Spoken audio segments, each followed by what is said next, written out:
జ్యోతిషాస్త్రరీత్యా ద్వాదశ రాశుల్లో 5వ రాశి అయినటువంటి సింహరాశి మిత్రులారా, మీరు మకా నక్షత్రం 1, 2, 3, 4 పాదములు, పుబ్బా నక్షత్రం 1, 2, 3, 4 పాదములు, ఉత్తరా నక్షత్రం మొదటి పాదానికి సంబంధించిన మీరు సింహరాశి వారిగా పరిగణించబడుతున్నారు. ఈ మే నెల 25 శుభాశుభ ఫలితాలు ఎలా ఉన్నాయంటే సగటు కంటే కొంచెం తక్కువ. ఎందుకంటే అష్టమ శని ప్రారంభమైంది కాబట్టి ఎక్కడ కూర్చున్నాడు అని అంటే ఆరోగ్యంపై కూర్చున్నారు. జాగ్రత్త, మీ ఆరోగ్యాన్ని జాగ్రత్త పడాలి. వ్యాపారం అమ్మకం మరియు లాభంలో యథావిధిగా ఉంటుంది. ఖర్చులు మాత్రం పెరుగుతుంది. గృహ నిర్మాణ పనులు మధ్యస్థంగా ఉంటుంది. కొన్ని రంగాల వారికి అరుదైన ఆహ్వానాలు ఆశ్రయించవచ్చు. మాస ద్వితీయంలో ఉద్యోగం చేస్తున్నటువంటి వారికి స్ట్రెస్ ఎక్కువగా ఉంటుంది, కఠినంగా కూడా ఉంటుంది. ఒక్కొక్కసారి మాటలు తోటి ఉద్యోగులు స్నేహపూర్వకంగా మీరు మెలగండి.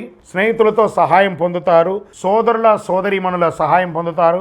మాస ద్వితీయంలో విదేశాలకి వెళ్ళవలసే అవకాశం వస్తుంది. చాలా కాలంగా చేయలేని దేవతా ప్రార్థన, ఒక తీర్థయాత్ర చేసే అవకాశాలు ఉన్నాయి. కాస్త ఉపశమనం పొందుతారు. విదేశీయ విద్యను ఎంచుకునే విద్యార్థులకు సానుకూల ఫలితాలని పొందడానికి ఇది అనుకూలమైనటువంటి సమయం చెప్పచ్చు. ఎక్కువ కృషి చేయాల్సి ఉంటుంది. ఆరోగ్యం పైన చాలా శ్రద్ధ వహించాలి.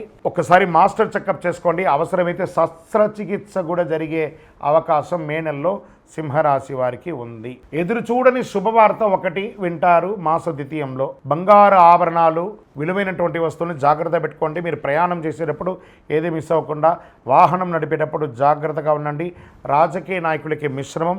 షేర్ మార్కెట్ అస్సలు వద్దు ఈ నెల. మీడియా రంగం వారికి బాగా ప్రెషర్, విపరీతమైనటువంటి ప్రెషర్ ఉంటుంది.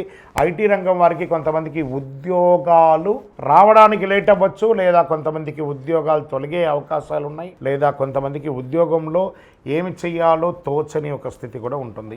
నూతన ఉద్యోగ ప్రయత్నం కాస్త కష్టసాధ్యం.